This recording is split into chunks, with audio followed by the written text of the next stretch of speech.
Phone ઉપાડ ને હવે, આને કેટલી વાર લાગતી હશે. ત્રાસ છે હો. અરે આવી ગયો ભાઈ, આવી ગયો. અહીંયા જ છું, હવે ફોન ના કરો. કેટલી વાર લગાડી તે? આ મોડું થાય છે, ફોન ઉપર ફોન આવે જ ત્યાંથી બધાના. અરે આદિ, જો છે ને તમે જઈ આવો, આજે મારાથી નહીં અવાય. કેવી નબળી વાત કરે તું, હે? આમ ઢીલો કાં પડી ગયો? એવું નથી, પણ આજે કેવું છે કે મારે ઓફિસમાં એક જરૂરી મીટિંગ છે, તો હવે હાજરી આપવી પડે એમ છે. અને બીજું કે હવે આ ઘરની મગજ માર્યો યાર. અરે ભાઈ, તારી જરૂરી મીટિંગ તો કાંઈ અત્યારે થોડી હશે, હે? આ સાંજનો ટાઈમ થયો છે, હમણાં રાત પડી જાય, રાતે મીટિંગ ગોઠવી છે. હા હા, એક પાર્ટી આવવાની છે, તો મીટિંગ તો એ તો છે જ. કેન્સલ કરી નાખ, વધારે પૈસા મળશે. મીટિંગમાં જેટલું નહીં કમાય એટલું આમાં કઢાવી દઈશ. અરે એ તો મને ખબર જ છે, ત્યાં જઈશ તો મીટિંગ કરતા વધારે જ પૈસા મળવાના છે. પણ આ તારી ભાભી છે ને દામિની, એ યાર માનતી નથી કોઈ વાતમાં. એને હવે છે ને શંકાઓ જાય છે અને મને ધમકી આપે છે યાર કે ઘર છોડીને જતી રહેશે ને આવું કરશે તેવું કરશે. ઇમોશનલ બ્લેકમેલિંગ ચાલુ કર્યું છે યાર એને હવે. અરે તું ધમકીથી ડરી ગયો, હે? અરે પત્ની છે મારી યાર. હા તો એવી તો મને રોજ ધમકી આપે છે. મારી પત્ની, મારી માં, આ લોકો મને ઓછા ધમકાવે છે. હા, એ લોકોનો એક શબ્દ નથી સાંભળતો. અને તને ખબર છે, આ જરૂર પડે ને ત્યારે હું એમના પર હાથ ઉપાડી લઉં છું. ના ના, હવે એવું ના કરાય. હવે આ સારું ન લાગે. હવે સારું ન લાગે તો આપણો બિઝનેસ છે. હા, કામ કરવા જતા હોય તો ટોકાય નહીં, રોકાય નહીં. સીધી વાત છે ને. એ લોકો માટે એમ છે કે આ ખરાબ વસ્તુ છે. હું નથી માનતો આ ખરાબ વસ્તુ છે. આ ખરાબ વસ્તુ શું? આનાથી સારી કોઈ વસ્તુ જ નથી. એ તો કહેવા માંગુ છું. તો ચાલ જલ્દી ગાડી બેસ. આટલી ઓછી મહેનતમાં પૈસા ક્યાં મળે? પણ ના ના ભાઈ, ના ગાડીમાં આજે નહીં. ગાડી આ તમારી ગાડી છે? અરે આ ક્યારે લીધી? હમણાં જ લીધી. અરે યાર વાહ. એક જણા પાસે જ પૈસા લેવાના હતા, આપતો નહોતો, તો એના નામ પર ગાડી લઈ લીધી. હવે હપ્તા એ ભરશે. ગજબ ગજબ, મસ્ત. પણ ગાડી જોરદાર છે. હા ને? આ પણ આજે તારી જ છે. ચલાવતા આવડે છે? હા હા તો ચલાવ, ચાલ. ના ના, પણ આજે નહીં, આજે નહીં, પછી ક્યારેક આપણે જશું. પછી કરીશ તો પાછળ રહી જઈશ. પહેલા આવા તો કેટલા લોકો પાછળ રહી ચૂક્યા છે. અને આજનો દિવસ ચૂકી ગયો એટલે સમજી લે જીવનનો આ અમૂલ્ય દિવસ હશે. ભગવાન માણસને છે ને એક જ વાર એવો દિવસ આપે જ્યારે જો એ પાછા હટ કરી લઈને તો જીવનમાં ક્યારેય પ્રગતિ પ્રાપ્ત ન કરે. આ દિવસ એવો પણ હોઈ શકે કે સોનાનો સૂરજ ઉગવાનો હોય અને તને કદાચ આસમાન સુધી પહોંચાડવા માટે ભગવાન તૈયાર હોય, પણ તું આ જ દિવસે કહે કે હું નહીં આવું, હું રજા પાડી દઉં, તો વિચાર કર. પાછો આવ. જો એટલા માટે કહું છું કે ચાલ જલ્દી આપણે લોકો જઈએ. આજનો દિવસ છે ને એક મોટો બિલ્ડર આવવાનો છે આ બેઠકમાં, અને એટલી માલદાર પાર્ટી છે ને, દારૂની બહુ મોટી લત છે ને. એ જ્યારે પાના રમવા બેસે ને તો બહુ દારૂ પીવે, અને એ છે ને લગભગ નહીં તો 20-25 લાખ રૂપિયા લઈને આવશે રમવા માટે. આપણે બધા તો લાખ રૂપિયા લઈને બેસીએ, બરોબર? એ તો બહુ મોટું રમે એટલે મોટા પૈસા લઈને આવશે, અને જેને જેવો હારશે ને એ દારૂ ડબલ પીવાનું ચાલુ કરશે. નશો ચડતો જ હશે અને ભાઈ સાહેબને પછી ભાન જ નહીં રહી. પત્તા સારા હશે ને તો મૂકી દેશે, અને ખરાબ હશે તો બધાની સામે વટ પાડવા માટે ચાલ્યા જ કરશે. આજ તો મોકો છે. એ 20-25 લાખ રૂપિયા આપણા બે ભાઈના થઈ શકે એમ છે. બોલ, છે વિચાર? 12 લાખ રૂપિયા આવશે હાથમાં. હા હા, 12,000 માંથી સીધા 12 લાખનો ખેલ. અરે યાર, આ તો ખેલ રમવો પડે હો. કારણ કે આવો મોકો પાછો મળે નહીં.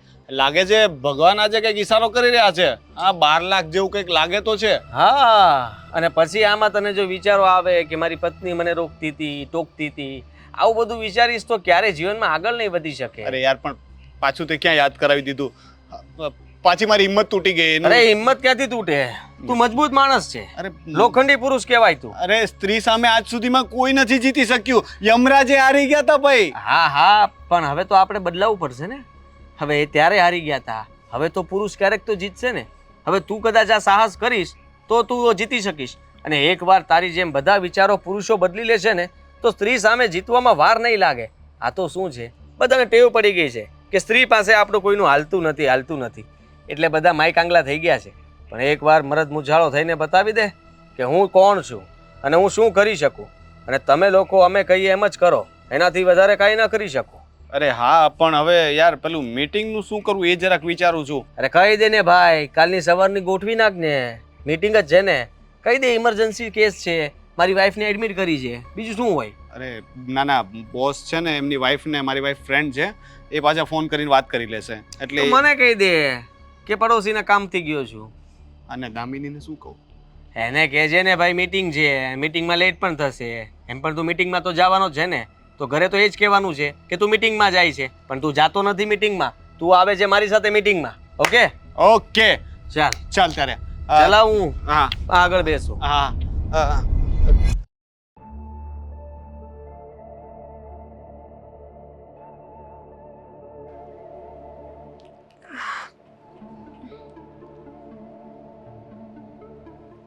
એ વાગી ગયા. રોનક,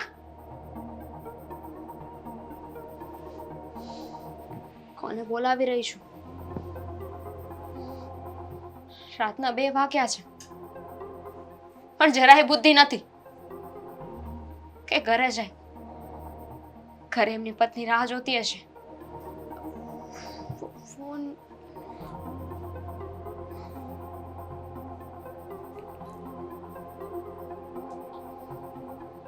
બંધ આવે છે. માણસ ફોન તો ચાલુ રાખે ને, ફોન પણ સ્વિચ ઓફ છે. ખબર નહીં પડતી હોય કે એમની પણ કોઈ ચિંતા કરતું હશે. સૌ કેવા થઈ ગયા છે, પોતાનું જ ધાર્યું કર્યા કરે છે, પોતાના મનમાં આવે ને એ કરે છે, જરાય મારું વિચારતા નથી. એમને તો મારી ચિંતા નથી, પણ મને તો એમની ચિંતા છે ને.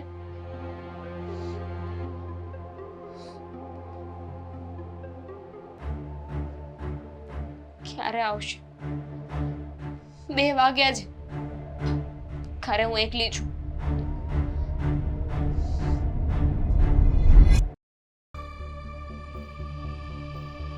મમ્મી, કેટલી વાર ફોન કરશો?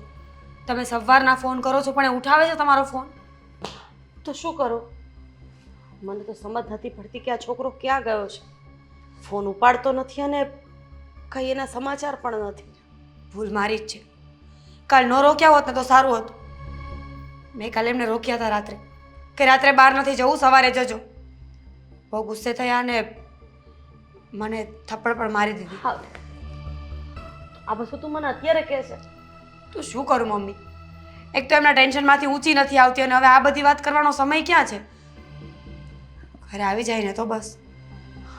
ખરેખર આદિત્યને આ રસ્તેથી પાછો વાળવો ને એ બહુ એટલે બહુ મુશ્કેલ છે. શું કરીએ મમ્મી? તમારો દીકરો એકાદ વખત ફોન કરી જો પાછો, કદાચ લાગી જાય તો વાત થઈ જાય. ફોન સ્વિચ ઓફ કરી દીધો છે. મમ્મી એ નહીં ઉપાડે ફોન. તમને ખબર તો છે એમના સ્વભાવની કે એક વખત ઘરમાં ઝઘડો થાય ને એટલે 3-4 દિવસ ના કોઈ સાથે વાત કરે કે ના ઘરે આવે.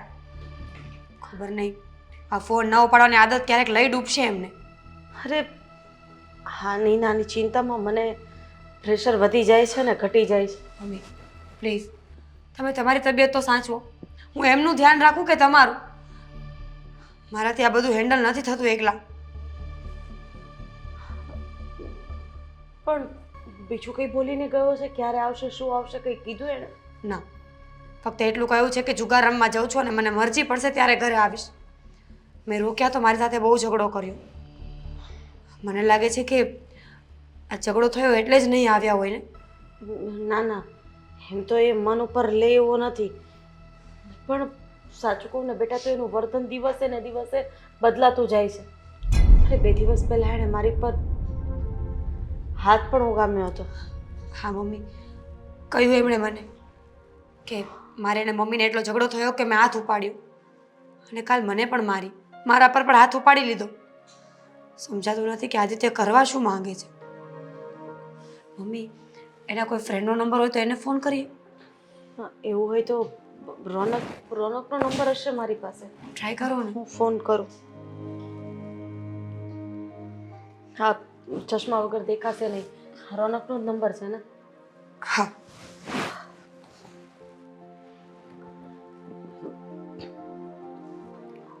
ફોન ઉપાડને બેટા. આ પણ ફોન નથી ઉપાડતો.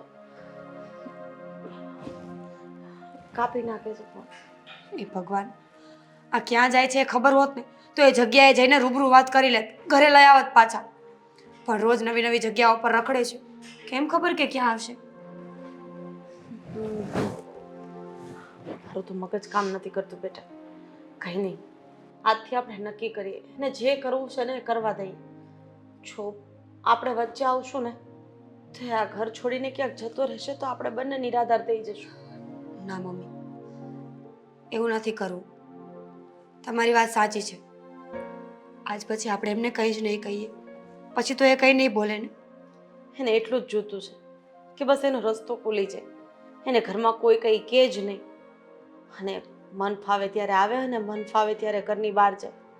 તને ખબર છે, અરે હું મંદિરે બેસવા જાઉં ને તો લોકો મને પૂછે છે કે તમારો દીકરો એવો તો કયો ધંધો કરે છે કે આખી આખી રાત બહાર હોય છે. હા મમ્મી, લોકોને શું છે, મુદ્દો જોઈએ છે વાત કરવા માટે. આમ નહીં તો આમ નીચી પાડવામાં આગળ છે બધા. મને તો બહુ ચિંતા થાય છે. આ છોકરો ઘરે આવી જાય ને તો મને શાંતિ થઈ જાય. આવી જશે મમ્મી, પ્લીઝ તમે શાંત રહો. આ તમારું બીપી હાઈ થઈ જશે ને તો તમને હોસ્પિટલાઇઝ કરવા પડશે. અરે એની તો જિંદગી બગાડી, સાથે સાથે રોનકને પણ એ જ રવાડે ચડાવી દીધી, અને આ દામિનીની જિંદગી પણ બગાડી. સમજ નથી પડતી કે આ છોકરાના મનમાં શું ચાલી રહ્યું છે. બસ એ તો ક્લાયન્ટ ગોતે છે. અરે આ ક્લાયન્ટ ગોતવામાં કોઈકની જિંદગી બરબાદ થઈ જાય. જુગાર એક એવી વસ્તુ છે ને કે એક વખત હાથ અડાડ્યા પછી એમાંથી પાછું વળવું બહુ એટલે બહુ મુશ્કેલ છે. ખબર છે મમ્મી મને, હજી તો ક્લબની વાતો કરે છે. અરે કોણ જાણે કયો માણસ ક્યાંથી કેવો રૂપિયો લઈને ત્યાં રમવા આવે. એ રૂપિયા આપણા ઘરનું શું સારું કરવાના હતા મમ્મી? કંઈ વાંધો નહીં, હવે રાહ જોયા સિવાય બીજો કોઈ ઉપાય નથી આપણી પાસે. હા, થોડી વાર રાહ જુઓ, નહીં તો પછી હું ક્યાંક ગોતવા જાઉં છું. એવું હોય તો તું એ નીકળજે ને હું દામિની પાસે જઈને રોનકભાઈને ફોન કરાવું છું. તમારે ક્યાંય નથી જવું, તમે ઘરે રહો, કદાચ આવે ને તો ખબર પડે. હું જાઉં છું. થોડી વાર રાહ તો જો બેટા, કદાચ આવી જાય તો મારે તને આટલી રાત્રે બહાર ન મોકલવી. હેલો મિત્રો, જો તમને અમારો વિડીયો પસંદ આવ્યો હોય તો અમારી ચેનલને લાઈક કરો, શેર કરો અને સબસ્ક્રાઇબ કરો. Thank you.